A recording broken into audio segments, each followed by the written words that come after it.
Hello, my name's Jason.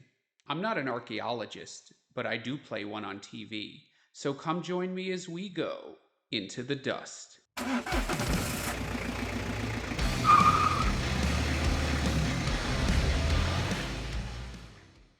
This show has been brought to you by the letter B.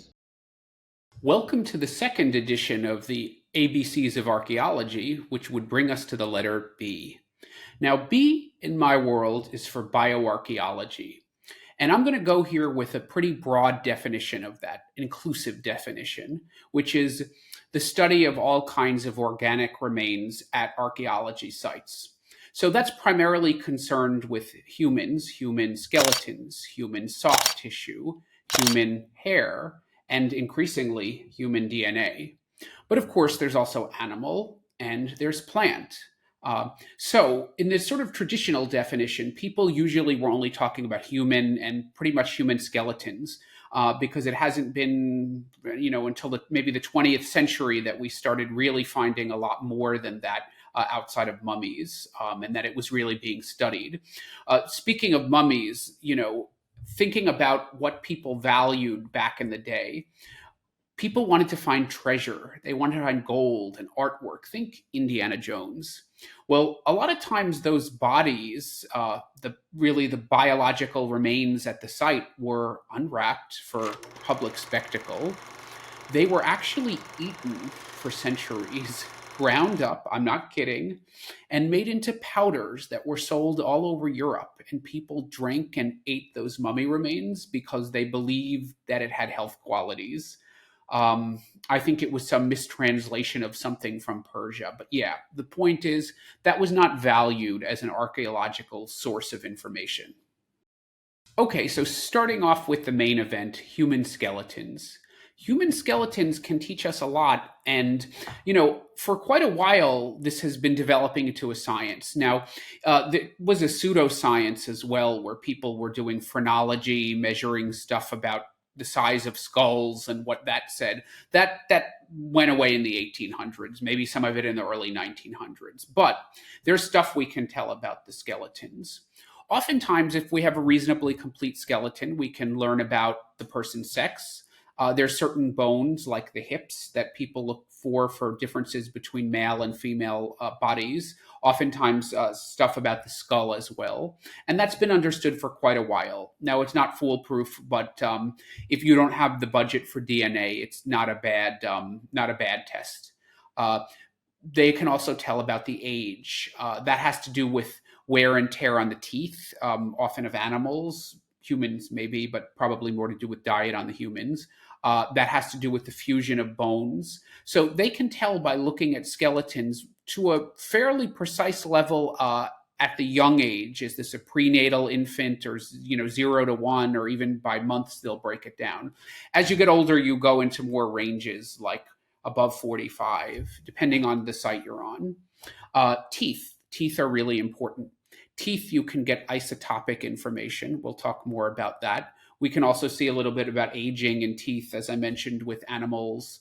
Um, uh, Also, the bones can tell you stuff about how those people lived. You can see injury on the bone, and that's been something I've studied a lot recently. You can find out to a fairly precise manner of how someone was killed on the battlefield and with what. And there's a lot of really cool examples of that. I could do a whole show just on that. So, bones can show you how somebody died if they died violently. They can show you how they lived. So, a lot of times they can tell if someone was a laborer or a slave or whatnot based on the wear and tear on their bones. If you pulled something, that's going to leave actually marks on your skeleton. You can see diseases on skeletons. And you can also get some sense of how healthy the person was in general, like with diet, etc. So, especially when they were young, because that's when that would affect your skeleton. So, there's quite a lot that human skeletons have been able to tell us for some time. Now, in the last 20 years or so, 20, 25 years, we've gotten a lot more information out of skeletons than previous. Now, the really fun stuff has come in the last 25 years or so with all the advances of science that we've gotten, and there's two kinds. So the first thing are isotopes. Isotopes are found in people's teeth. That's where they're extracted from. And this is really cool.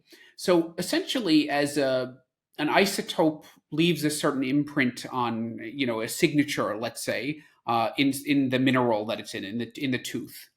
And you can look at those signatures and match them to different geographic areas. So what do I mean? So for example, you can test the strontium in somebody's tooth. And where strontium hangs out in the world is that's in the bedrock, so beneath the soil.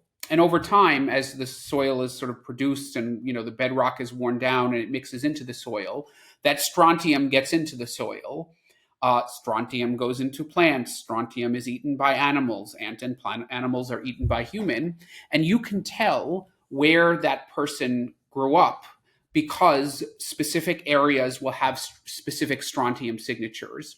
Now, as you could see, that's quite complicated. There's margins for error.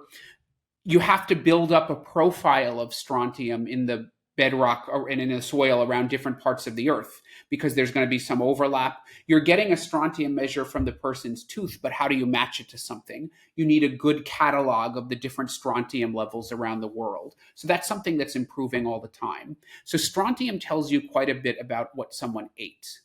There's also oxygen. That has to do with the drinking water.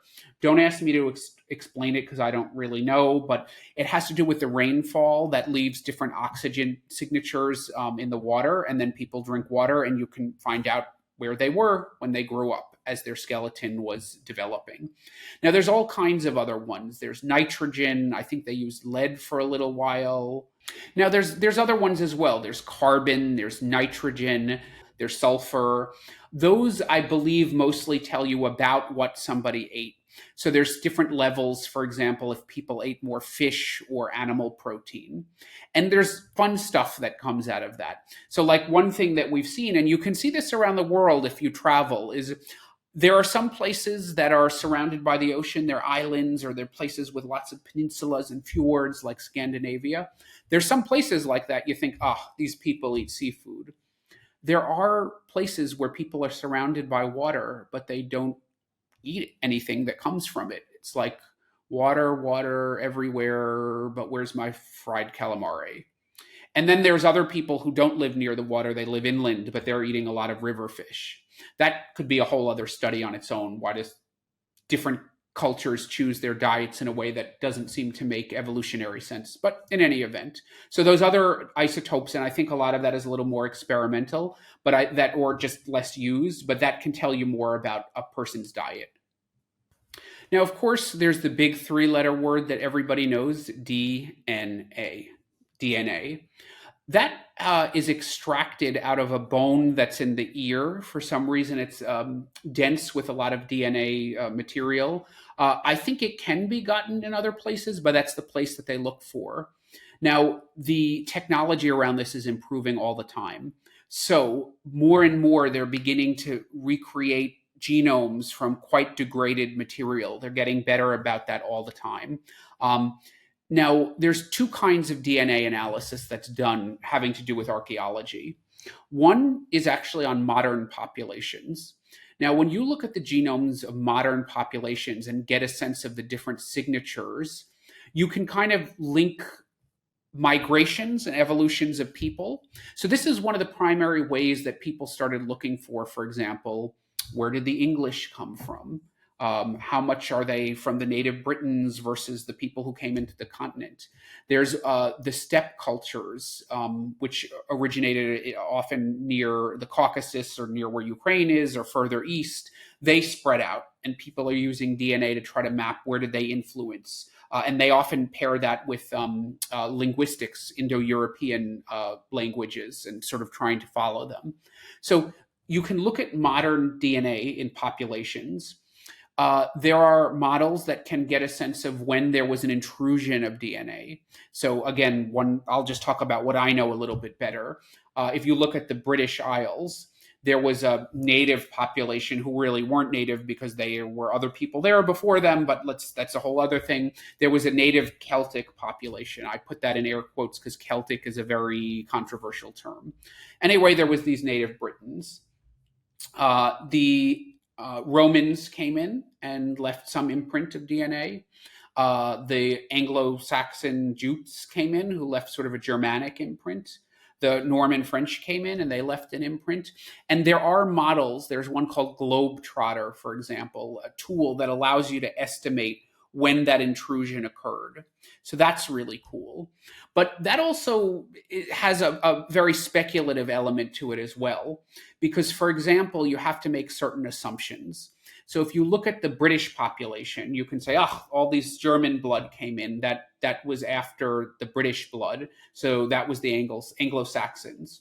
But actually, if you've ever looked at a map, the south of England is not very far from Europe.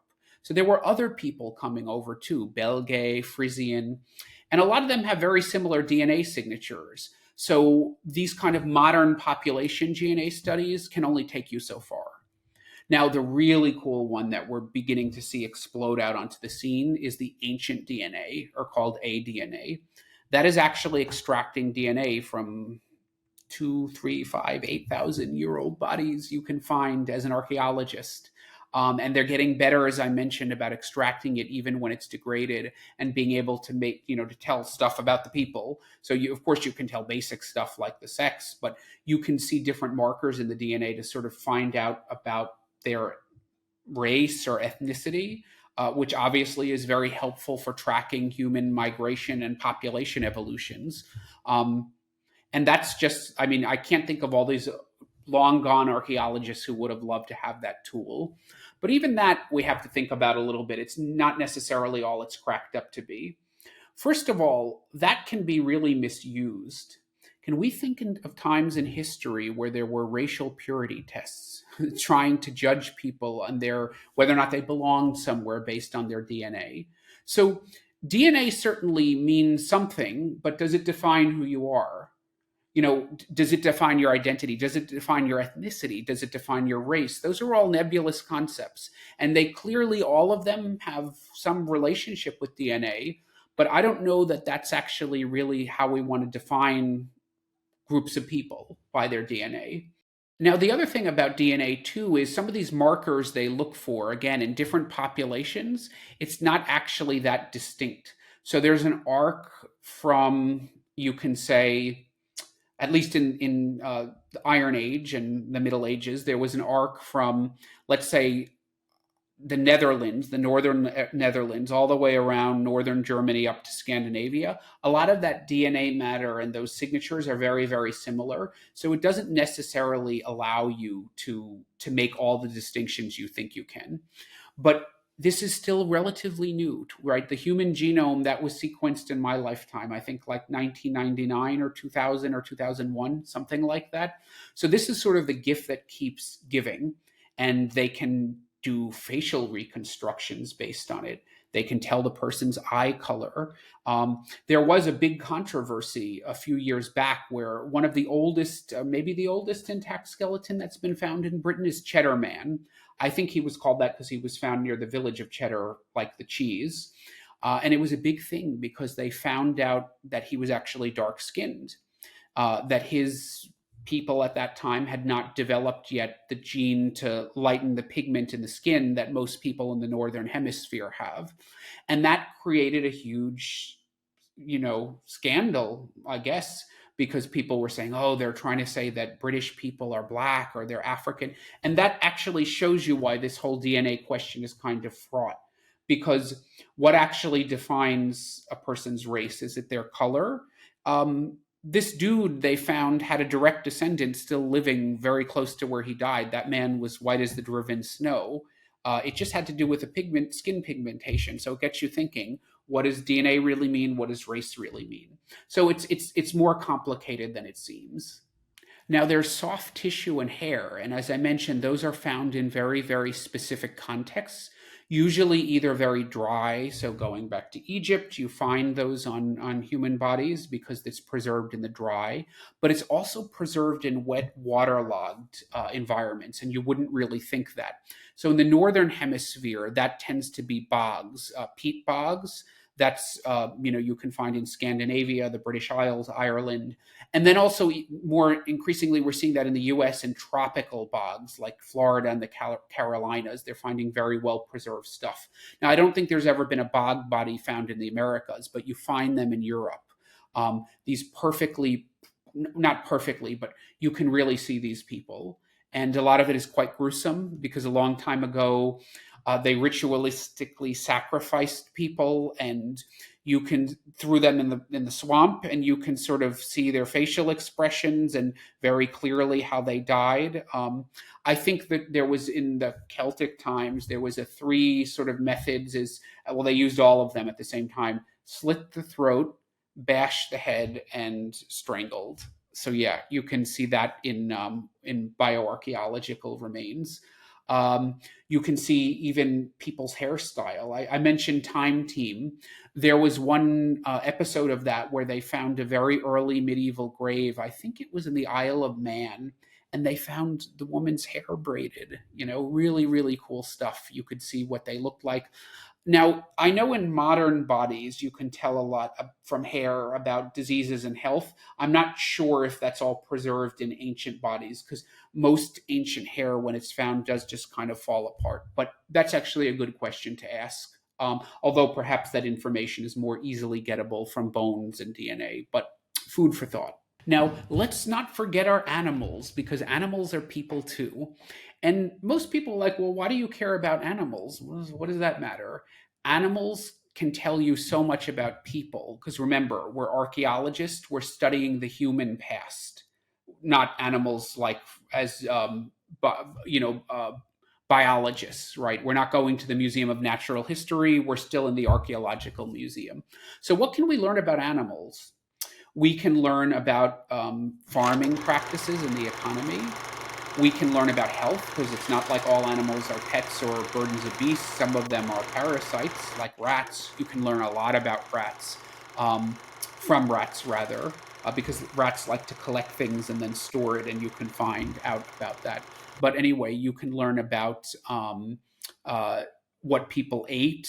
You can learn about their religious practices like sacrifices, or if they put, there's certain cultures like very famous site Çatalhöyük, where they put all of these cow skulls in very prominent places, so that the cow must have featured very importantly to them, also in Crete as well with the Minoans.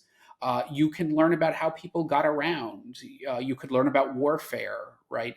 Warriors buried with their horses, and then of course all the horse fittings. So that meant a horse was a high status item that people fought with, or in a lot of history they didn't fight on horses, but they used them to get around quickly to battlefields.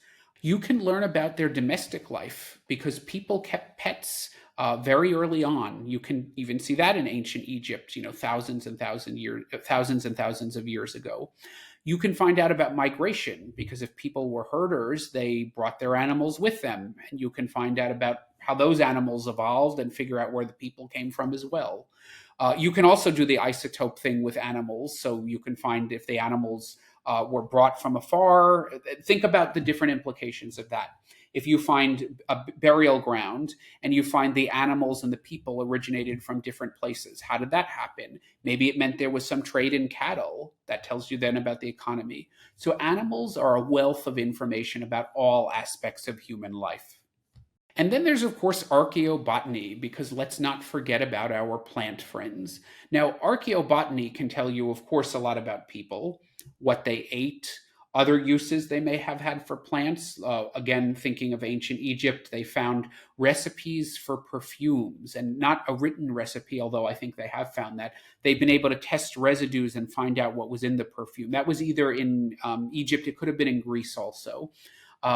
They can find out about what grew in the area. And one of the really cool things is pollen analysis. So pollen analysis from the soil, that, I guess it's fossilized pollen, survives, and people can have a look at that and see what was growing around these people, because the soil that they're buried with. And there's been a lot of surprises about that.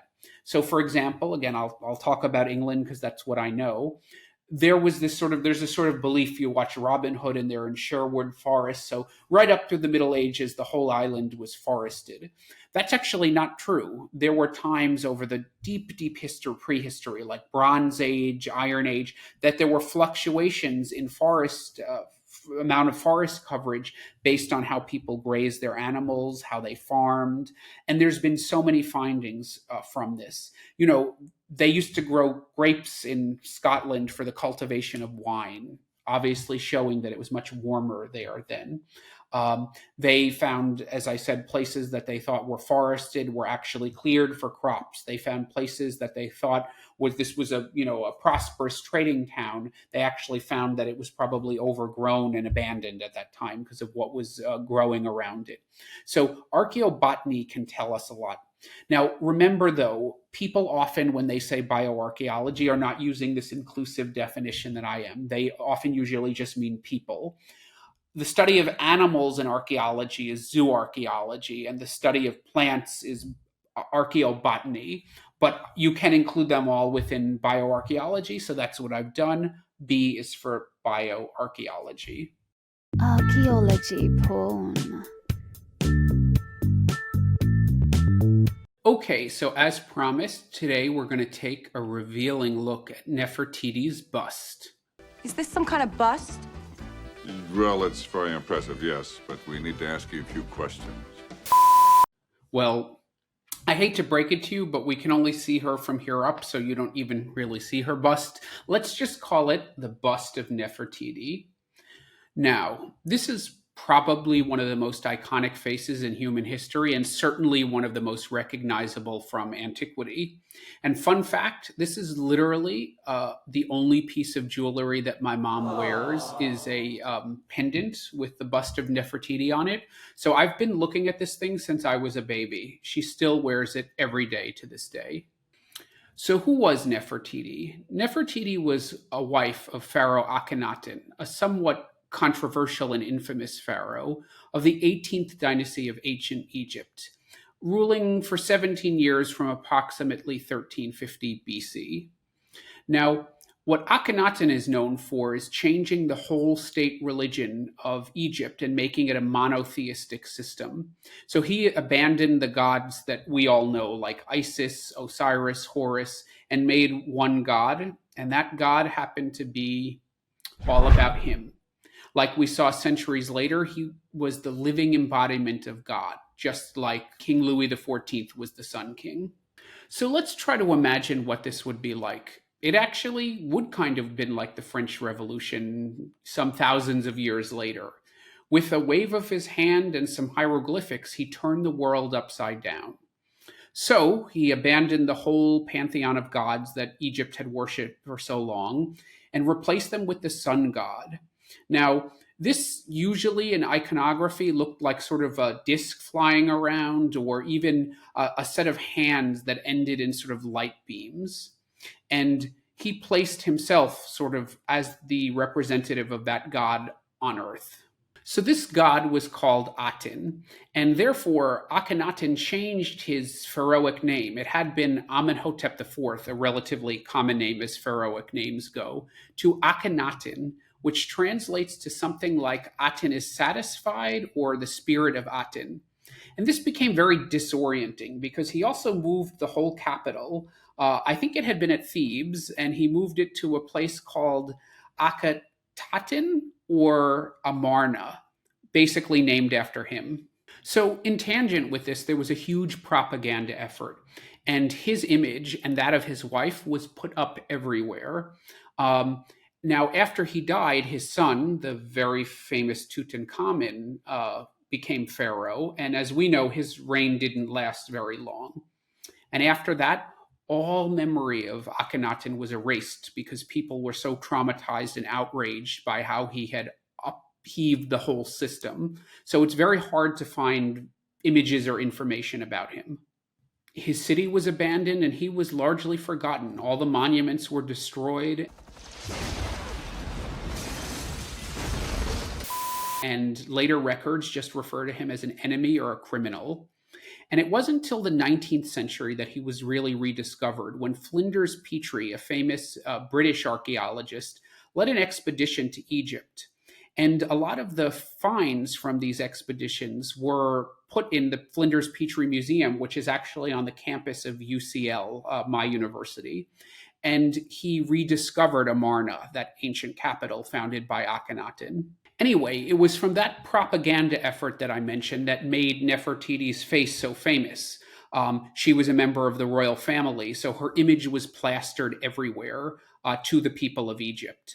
Now, there was no inscription along with her bust when it was found, but they were able to figure out who it was, so more about that later.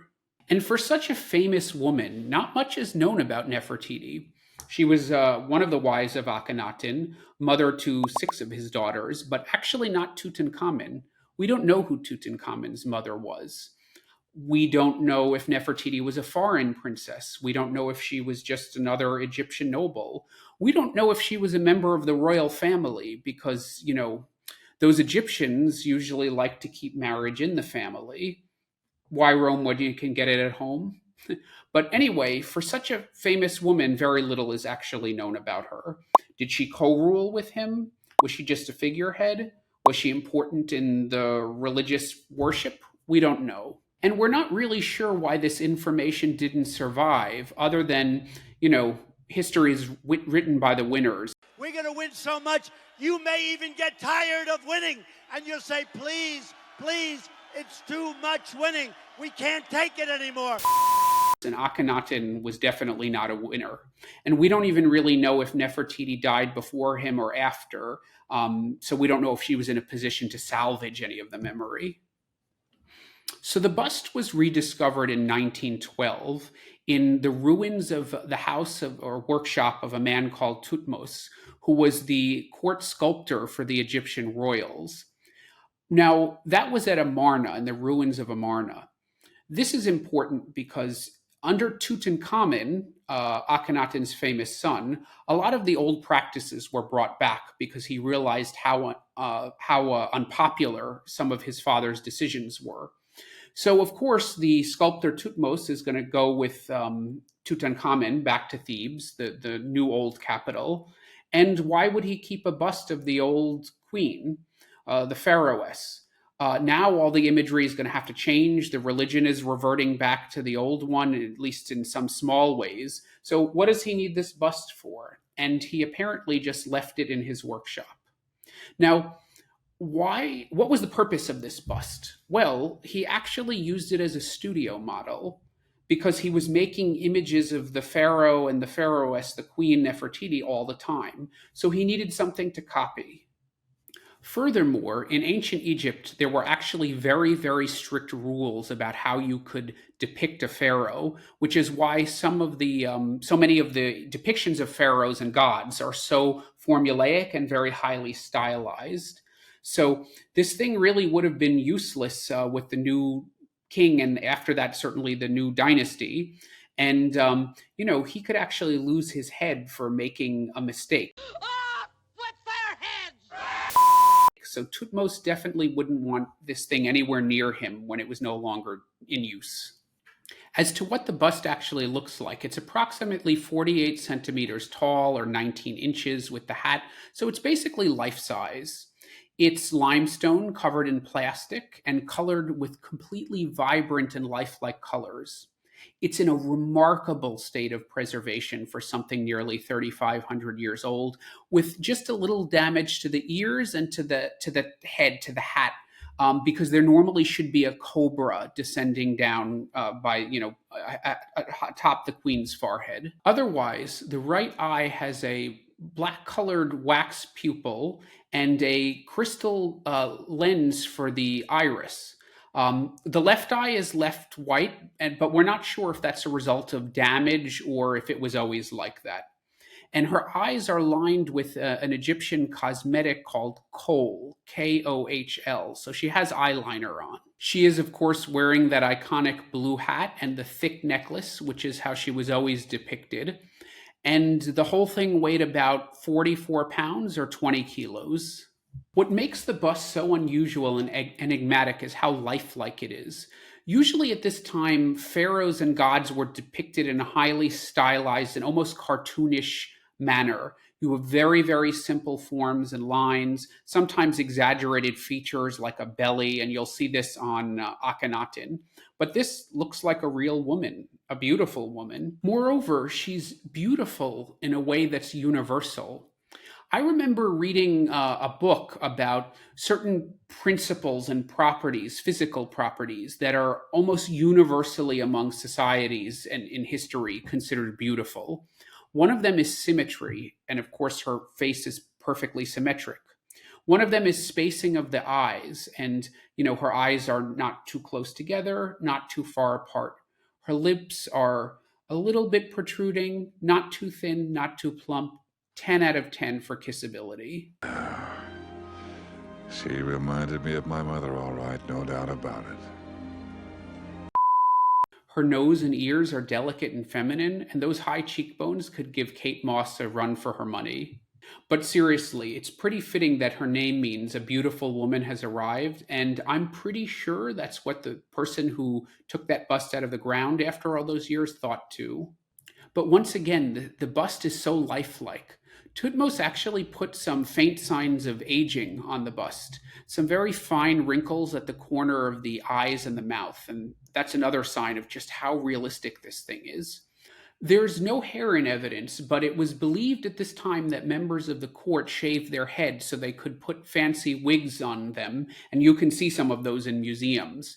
It was believed they did this either for hygienic purposes or just because they thought it looked good. In 1992, some CT scans were done, but a second round proved more interesting, and that was in the late 2010s.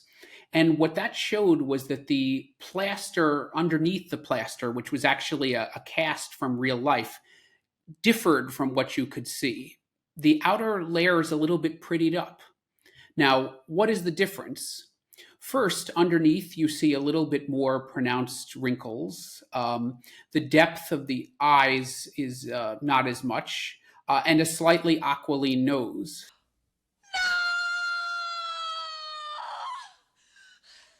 Where did you get that? You could say this was actually the world's first confirmed facelift, as they erased some of those imperfections. Anyway, after the rediscovery, this queen's life probably got just as exciting as it was all those years ago through the upheaval, given how she was discovered and how she was exported to Germany. At that time, archaeology was more like treasure hunting, and European powers, who were the colonialists, generally got to keep 50% of what they found. There was no thought to keeping assemblages together. There was no thought to leaving things in context. Those are all big no-nos today.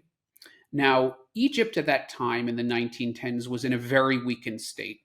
It was dominated by the European powers, particularly Britain. The Suez Canal had been built by Europe, I think the French in the 1860s. And it was really just a puppet state with very little leverage to bargain with.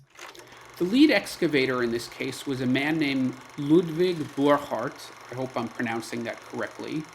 And he was operating a concession that had been granted to James Simon, a wealthy Prussian businessman who traded cotton and cloth in and out of Egypt.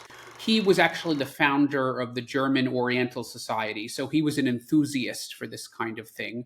And that's how archaeology started out. It was enthusiasts. It was antiquarians. So as per the agreement, at the conclusion of the dig, the spoils were divvied up as agreed. Simple, right? Well, not so fast. Since this time, some documents have come to light from the secretary of the German Oriental Society, who was a witness to the negotiations. His name was Bruno Guterbach. Representing the Egyptian side in the negotiations was a Frenchman. I told you the process was fucked up. He was Chief Antiquities Inspector Gustave Lefebvre. Now, according to Guterbach, the secretary of the German Oriental Society, he reported that Burckhardt, remember they were on the same team, Burckhardt showed Lefebvre a particularly dark and unflattering photo of the bust, and it was labeled plaster bust of a princess, when he knew full well it was the limestone bust of a queen. Guterbach, remember, he was on Borchardt's side, candidly wrote that Borchardt had been trying to save the bust for us in misrepresenting what it actually looked like. And Borchardt himself later said the following, and I'm going to have to read for this part. He said, "So that one cannot recognize the full beauty of the bust, although it is sufficient to refute, if necessary, any later talk among third parties about concealment." Busted. And given Lefebvre, the Frenchman who was representing the Egyptians, well, given his pedigree, it's pretty certain he wouldn't have let something like the Nefertiti bust go easily without a really hard bargain. All was quiet for a decade until the bust was finally exhibited at Berlin's New Museum in 1924.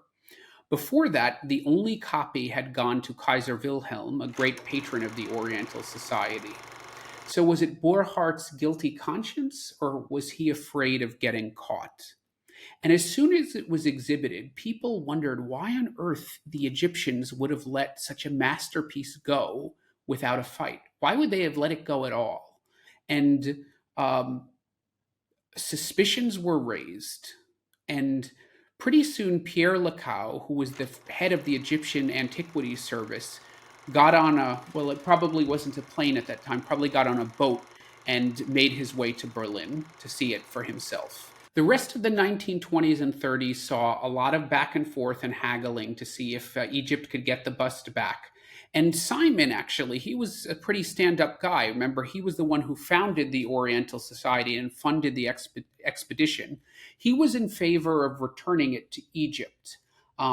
This was kind of like the Parthenon marbles today, a case for repatriation. So that went on for quite some time. In fact, in 1933, after a lot of proposals and counter-proposals, with the new Nazi regime in power, Hitler almost thought to give it back as sort of a gift to curry favor with the Arabs. Hermann Goring, one of Hitler's favorite lackeys, who was then minister-president of Prussia, actually decided to give it to Egypt when King Fahd ascended the throne as a present, to win him over to the Nazi cause. However, Hitler was enamored with the statue, calling her the most beautiful woman in history and declaring that he would build her a museum in Berlin. Das war ein Befehl!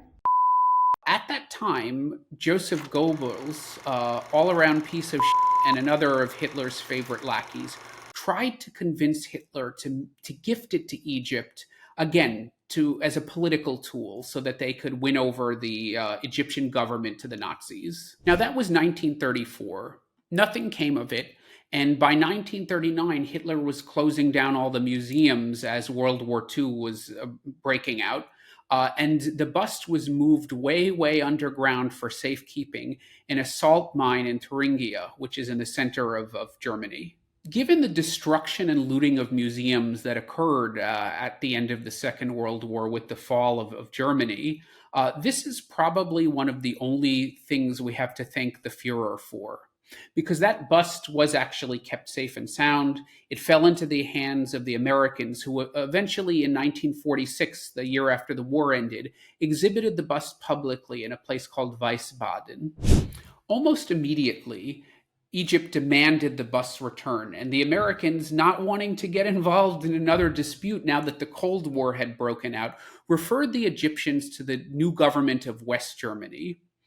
And the West Germans were not giving that thing up. They started exhibiting it again in 1956, and oddly enough, then the East Germans also asked for the bust's repatriation, arguing that the new museum had been located in what was now East Germany. So Egypt was asking for the bust back, and East Germany, communist East Germany, was asking for the bust back. These kind of complicated politics presage a lot of these these questions of repatriation. It's often very complicated. These demands were, of course, refused, and Egypt began to make them half-heartedly. In fact, in 1989, Egyptian president and strongman Hosni Mubarak visited Berlin, and he saw Nefertiti in the museum, and he declared that she was Egypt's greatest ambassador. So, politics. So that's where things stand today. And given where the repatriation debate has gone, I expect calls for the ancient beauties bust to be returned to Egypt. I expect those calls to get even louder, especially as the new Egyptian museum is about to open. Maybe by the time this airs, it will be open. But that is more than 10 years delayed and very, very over budget. So once that opens, I think the pressure is going to raise. I don't know, maybe they should just get Trump in there. He'd finish it in like a day. Under budget and ahead of schedule. That's what we did. So that's where things stand today. And given how repatriation has become such a big issue and controversy lately, I expect calls for the ancient beauties' return to get even louder, especially as the Grand Egyptian Museum is set to open any day now, or it might already be open by the airing of this show, at which point I think that'll put even more pressure on the Germans. Seriously, though, once that museum opens, it is set to be the superstar of museums, if you've seen any of the previews. And it's going to be very difficult for the Germans to argue that it's in better hands in the old, early 20th century museum in Berlin.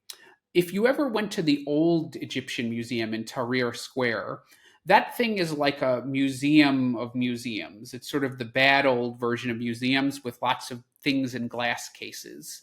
This new museum is supposed to be pretty sick, and it would be the perfect home for Nefertiti. It's actually very similar to the Parthenon marbles. If you've been to the new Acropolis Museum, which is actually about 10 years old at this point, it's an amazing venue, and it's sort of positioned exactly as the Parthenon is, and you can look up through the glass and see the Parthenon from the place where the Parthenon marbles are meant to be displayed. So it makes for great in-context viewing. And it's very hard to argue when you go to the British Museum and sort of see the old gallery where those Parthenon marbles are displayed. It's kind of a no-brainer where those things really belong.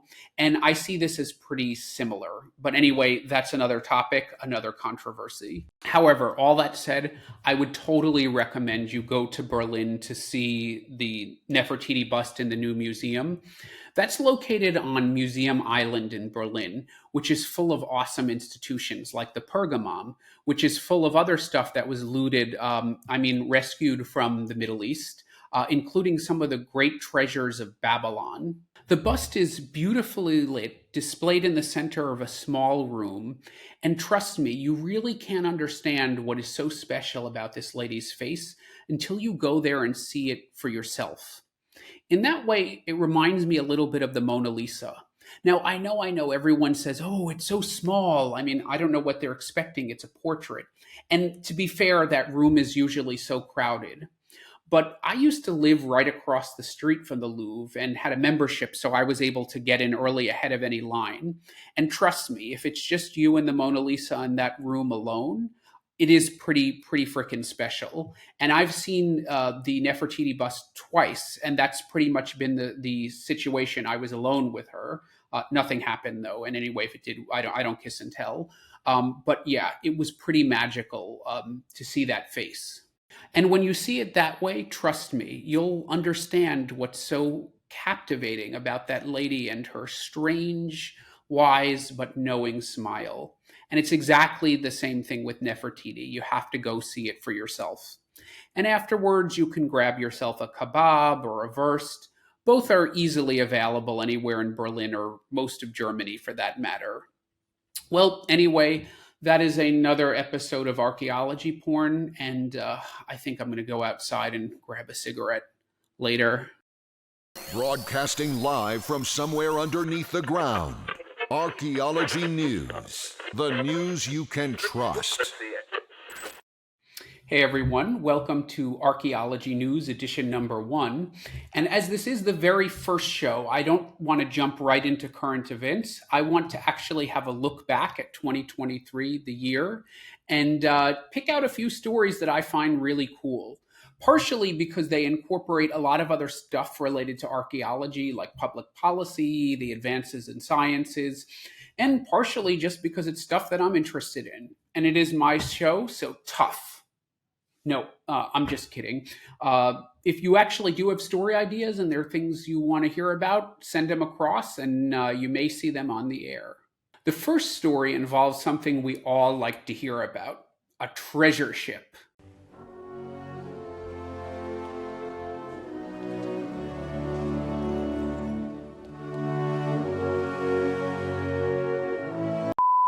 I know, in the very first ABCs of archaeology, I just got through telling you that archaeology is not about treasure hunting, but when you're talking about $100 billion. No, it isn't that much. It's actually only $20 billion, but still, $20 billion. What we're talking about now is the San José. This is a treasure ship that the president of Colombia, President Gustavo Petro, announced in November 2023 would be salvaged by a government-led team and the spoils would be taken by Colombia. He cited a 2020 law passed by Colombia to make this claim. So, simple, right? It's in Colombian waters, they're claiming it, it's theirs. According to the 2001 Convention on the Protection of the Underwater Cultural Heritage, Colombia does have the rights to manage the site as it's in Colombia's territorial waters. But there are a lot of hitches. First, Colombia is not a signatory to the convention. You see, at the time of its passage and continuing to now, a bunch of countries did not support the convention. They either abstained or voted no. Some of these are the major maritime powers like UK, Russia, the US. And they have a lot of objections, but the main one being because they were historically the major maritime powers, they're the countries that have the most stuff flying around the seabed all around the world, and they don't want to give that up, especially if it's a grave site like those old war wrecks. So they do have a point there. On the other hand, former colonies in the Americas like Brazil, Colombia, Uruguay are also not party to the convention because they know the former colonizers left a lot of goodies in their coastal waters, and they don't want to have any sharing of the spoils, which the convention does make some provision for, and we'll talk about that in this case. Moreover, the convention adopts the principle that underwater cultural heritage, just like the stuff on land, should be left in situ unless it's threatened by something like development or some kind of environmental factor, and specifically prohibits its commercial exploitation, which salvage would be. So there's that. Moreover, it also encourages the involvement of state carriers and countries with what it calls a verifiable cultural, historical, and archaeological link to the wreck sites, especially if they involve a state craft, in other words, a ship directly owned or controlled by a government. Now, that kind of vague wording does open up a can of worms, as we will see. And who would that be in the case of the San José? That would be Spain. This was a Spanish ship, and it was sunk in 1708 by the Brits during the golden age of piracy. Fire!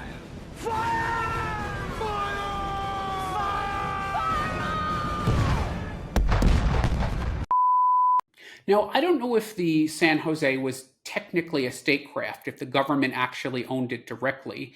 It may actually have been a private ship, but the disclaimer is that in those days, even the private companies that managed colonialism, like the British East Indies Company, a lot of them really acted in concert with the governments. So it's very hard to distinguish them as independent.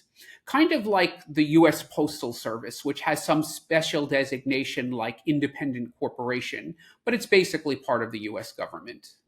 So yeah, Spain wants a peace too.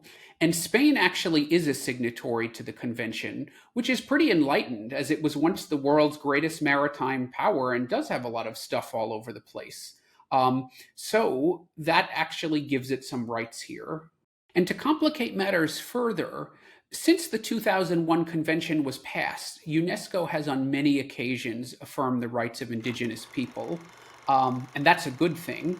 And as a lot of the precious metals, or all of them, on the San Jose were mined in South America and Peru and Bolivia, the indigenous people say they have a claim. Also, as it came from their country, if you remember that sort of vague language about links, archaeological or cultural or historical links to the wreck, they feel they have a piece too. So there's an indigenous group in Bolivia called the Cara, I hope I'm pronouncing that right, who have since pressed their claims to the San Jose and its treasure. And to make matters even messier, all of this relatively new international jurisprudence, this 2001 convention, well, it runs directly headlong into a much older and more universally recognized form of law around maritime salvage. And the problem is, maritime salvage is all about divvying up the spoils, whereas the 2001 convention is about protecting them in situ. And when it comes to the salvage laws, pretty much it's finders keepers. And the situation gets even more convoluted as this massive legalese gets even murkier than the bottom of the deep sea. Okay, I know that was corny. Anyway, there was this salvage group called Glocamora. Way back in 1981, they claimed to have found the wreck, and they passed the coordinates to the Colombian government with the agreement that they would split the booty 50-50. Agreed. Well, since 1981, Colombia has been on a political roller coaster, and that 1981 agreement, it didn't hold up so well. By 2015, the then president of Colombia, Juan Manuel Santos, he announced Colombia had actually found the ship itself, and in a different spot than Glocamora had originally told it. It was helped in this endeavor by a British company, Maritime Archaeology Consultants, and a pretty well-known American institution, the Woods Hole Oceanographic Institution in Massachusetts. So the plot just keeps getting thicker. The shareholders of Sea Search Armada, that's the successor company to Glocamora, the one that originally found the ship in 1981, they said this was all nonsense, that Colombia had found the San Jose within a mile or so of their original coordinates, and it's actually filed suit in the International Arbitration Court in The Hague. You see, it was a really big deal when the Titanic was discovered and the salvage of it was planned. And that was adjudicated in a federal U.S. court in the Eastern District of Virginia. Now, why would that be? That was an American-owned, British-flagged ship which sank in the waters off of Canada and was discovered by a French and American team.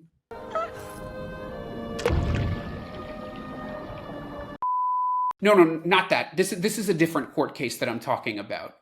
Well, simply, the salvagers of the Titanic were really clever, and they perceived that the district court in Virginia would be very friendly to their claims. And what they did, therefore, is they brought the first bit of salvage to port in Norfolk, which is in eastern Virginia. That's actually where the U.S. Naval Fleet is based. And the first thing they actually brought as salvage was an old bottle, not a giant diamond necklace. So why did they do this? There had previously been another case, I think maybe even the 1930s, of a ship, the SS Central America. And that salvage dispute was also decided in the same court. And in this case, the salvagers of the Titanic saw that as a very friendly jurisdiction based on the precedent. That's a whole other story, so we're not even going to go there for now. So what's going to happen here? Who knows? But one thing's certain, when you're talking about a load of money... We're not just doing this for money. We're doing it for a load of money. You know it's going to get ugly. And Even though there's some people claiming that it's a lot less than $20 billion involved here on that ship, the fact that it could be means there's going to be a lot of interested parties, and there are. My guess is the San Jose is in Colombian waters, so their Navy is going to make sure nobody else gets involved but whoever they want to be. And for a bonus, I'm going to show you some footage of what the San Jose actually looks like under the water, courtesy of the BBC. Now, just as a teaser, you are going to see what look to be like gold coins. But if you remember way back from my first episode of Archaeology Porn, when I showed you the Antikythera mechanism, you'll know that gets crusty when it's down underneath the water for a very long time. The San Jose galleon has been searched since the moment it sunk. There are plenty of tales surrounding people searching the galleon, but it was finally the more recent attempt, the attempt of 2015 by the government, that finally found the actual place of the galleon.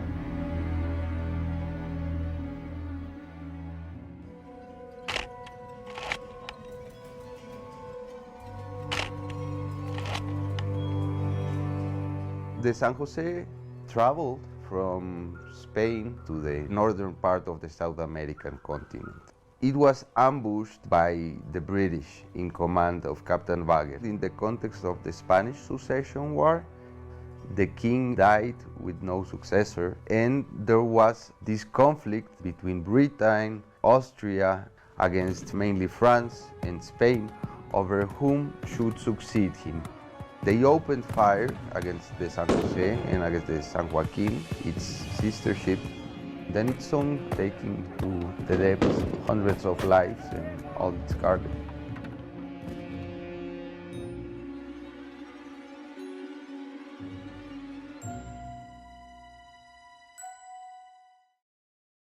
Okay, next. The next story involves drones. And who doesn't love drones? Well, except for me. They're always buzzing in my ear. They follow me everywhere. I can't take it anymore. But that's another talk. So a group of archaeologists from Spain's University of Alicante, they're using drones to explore some remote and even dangerous caves for human exploration. And what are they looking for? Meso and Paleolithic cave art. You see, this region is a wealth of such art, as are parts of France. And what did they find? Well, they explored 18 different caves, and they found prehistoric art in 2 of them. The scenes depicted goats and deer and humans hunting them. I think based on a comparison with other known cave art sites, they believe these to be about 7,000 years old. Now, if you think back to the site visit I did to Cosquer Mediterranee, those caves are older, like tens of thousands of years older. And if I remember correctly, most of them didn't show animals being hunted by humans. In fact, they showed sort of animals towering over humans and humans looking kind of insignificant. If I remember one scene, there was one with a bunch of animals that didn't look like they belonged together, who appeared to have had spears in them or something. But otherwise, the animals were in charge in that one. Now, as these paintings are so old... And of course, with the birth of the artist came the inevitable afterbirth, the critic.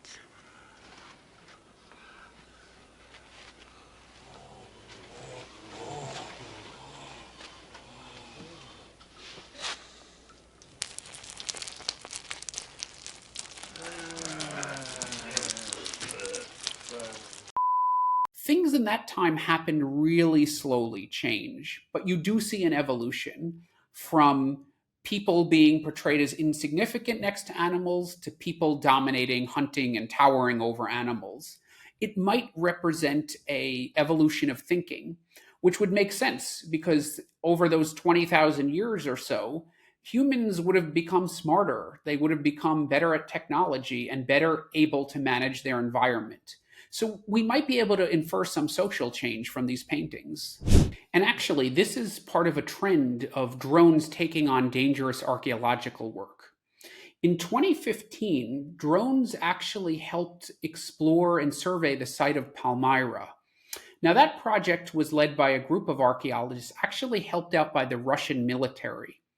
At the time, Palmyra was being occupied by ISIS, the terrorist organization, who had actually severely damaged part of the sites, seeing it as sort of a apostate, paganistic kind of blasphemous site that violated their extremist principles. So yeah, you heard it here first. The Russian military actually did something good. And hey, in my last episode of Archaeology Porn about the Nefertiti Bust, I literally gave a shout out to Hitler, and I haven't been canceled yet. So yeah, Russian military, you did a good thing, as you're now in the process of looting and destroying the archaeology of Ukraine.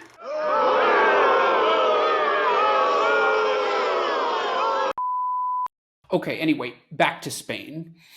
This all was made possible by the Advanced Pilot Assistance System, which basically allowed remote pilots to control these drones in the tight spaces of the caves. You see, it's now pretty normal to incorporate drones into archaeology, just like in that Palmyra project.